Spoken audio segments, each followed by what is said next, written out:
Welcome to this version of Hope in the Darkness. This time we're going to be talking about, does God care? I think all of us have had a sense where we've wondered, can we get through this? Maybe an idea of hopelessness. Maybe some of you struggle with that more than others.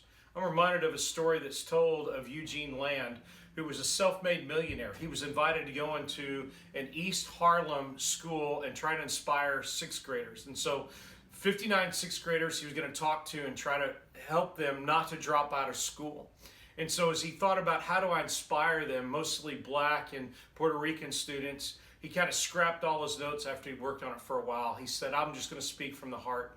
And so he went in and began to talk to those sixth graders, and he said, stay in school. In fact, if you will graduate, I will help pay for college. As they talked to some of the sixth graders about what he said, one of the students in particular, a little girl, said, I finally have something to look forward to. Another student said, there's hope now for my future. The amazing thing is, after that, for the first time ever, 90% of those kids graduated from high school and several went on to college. It's amazing what hope, or how hope, can change who we are. But some of us are at the point now that we don't feel hopeful at all. In fact, we're hopeless in dealing with maybe racial tensions, coronavirus, job possibilities, even how do I pay for what I'm getting through, or relationships that we're in, or health concerns, or whatever. And we wonder, is there hope? Can I get through this? Can I overcome? There was a city school district that had a program to work with those people that had been in the hospital, the students, and trying to keep them up with their schoolwork. There was one young girl that was kind of her thing, and often it was going into people's homes. But she got a call and said, we want you to come to the hospital. We said, by the way, before you get there, you need to know that this child's been severely burned. And so she went to the hospital not knowing what to expect. When she walked into the hospital room, she was aghast at how badly this child had been burned and how disfigured they were. She stumbled quite a bit over her words, but she said, hey, I want to keep you up on your nouns and adverbs so that you're going to be ready to make it, to go back to school when you get healthy. The child listened for a while, but she just felt like she did a terrible job. She left. She went to her car crying, thinking, this is horrible. Well, about a week later, she got a call asking her to come back to the hospital. She thought, oh, what did I say? I'm sure I didn't do very well at all. She was met by the RN when she got to the hospital, and she said, what did you say to that boy? She said, oh, I don't think I did very well. I stumbled over my words. And she said, no, you did great. When you were here, that child changed his attitude, and now he has hope for living.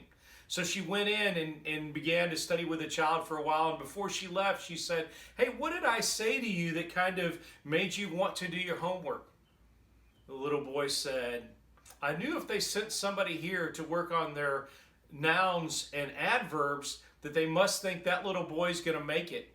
And so I thought before I was going to die, and when you came and said, oh, here's homework, I had hope that I was going to get out of the hospital and go home and eventually go back to school. What most of us need is the opportunity to find some hope in where we are. Tonight, we're going to talk about what Habakkuk says in a very strange book, kind of in lamenting language, mostly Habakkuk 1, really 1 through 11.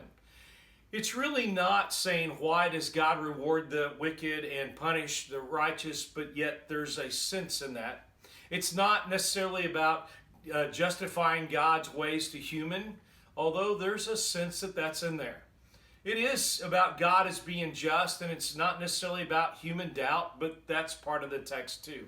You see, Habakkuk is concerned not as much about human suffering, but the idea is, as he poses question, is God's purpose, how that God still has his will in the midst of this world, that God keeps his promises, that God blesses his people, and he's still at work in their lives, even if they can't see it.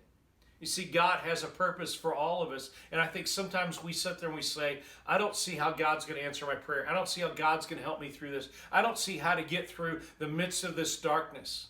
And Habakkuk, in the first about 4 verses, poses this question kind of, hey God, where are you? Where are you going to be? In fact, it says, how long, O God, must I call for your help?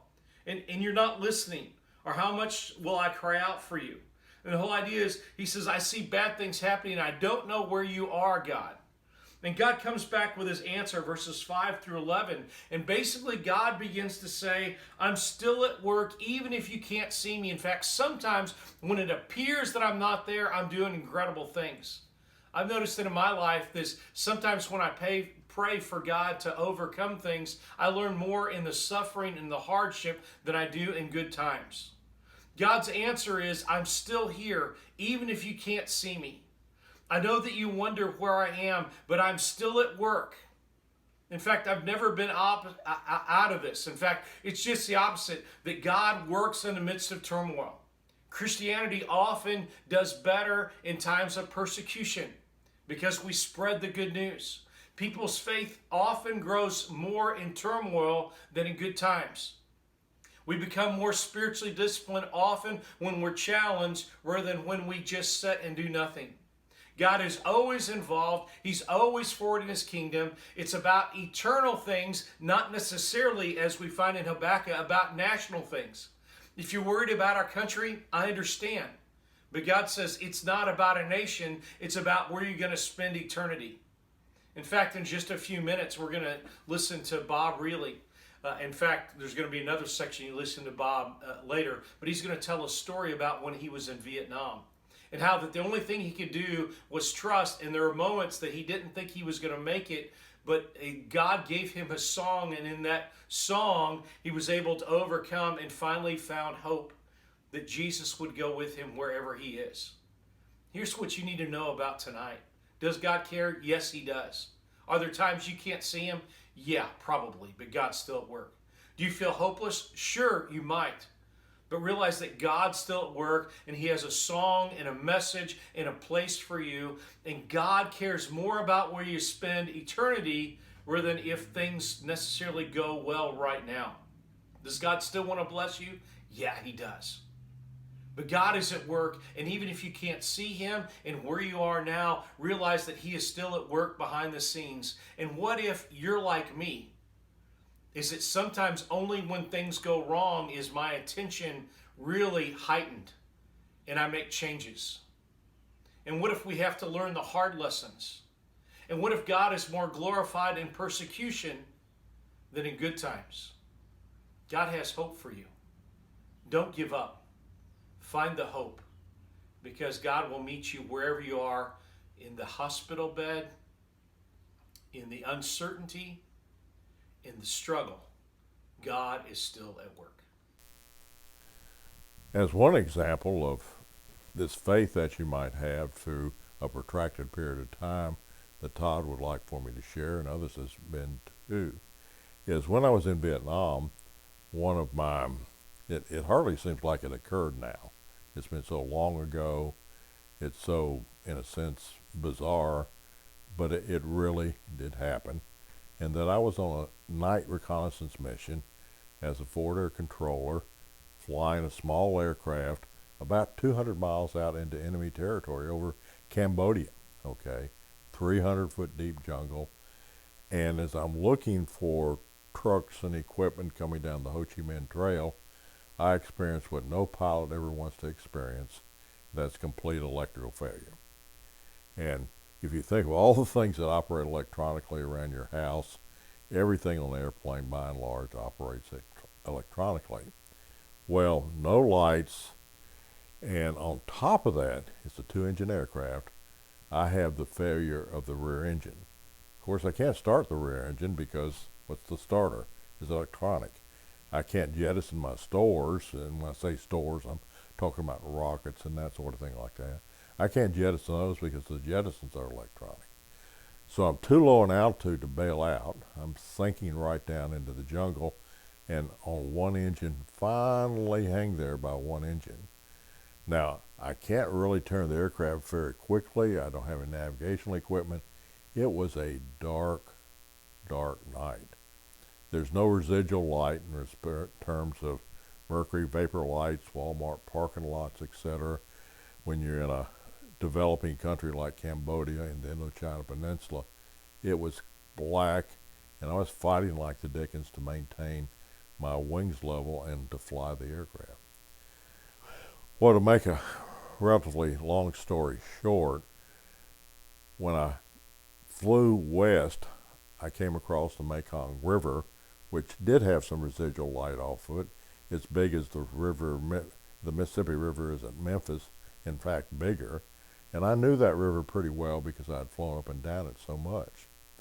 So I flew south on the river, came to a bend in the river. I knew if I could fly east, I would end up in my Tonsanut Air Base in Saigon in about an hour or so. Well, the way the story goes is I'm heading finally towards Saigon. I see the lights of it in the distance, and I start singing. Now, if you can imagine a guy with all his camouflage stuff on, flak jacket, survival vest, water wings, AR-15, all that kind of stuff, here I start singing, "Anywhere with Jesus I Can Safely Go." Now, I don't know why I picked that song. It's not even one of my favorites. But I just, anywhere with Jesus I can safely go. Anywhere he leads me. I was in a sense almost having a good time. But the point of my story is that I really felt guilty afterwards that I was flying so hard. I was trying to figure out things so fast. I didn't pray. I didn't stop and say, "Dear God, help me out." I was really covered up trying to survive. But then deep down, I reached down into my gut almost, and here comes "Anywhere with Jesus I Can Safely Go." So in our lives, as we come across not only dark periods in our lives or dark experiences we have, I say that at least I do, and I know you do, have a greater faith than you ever thought you had.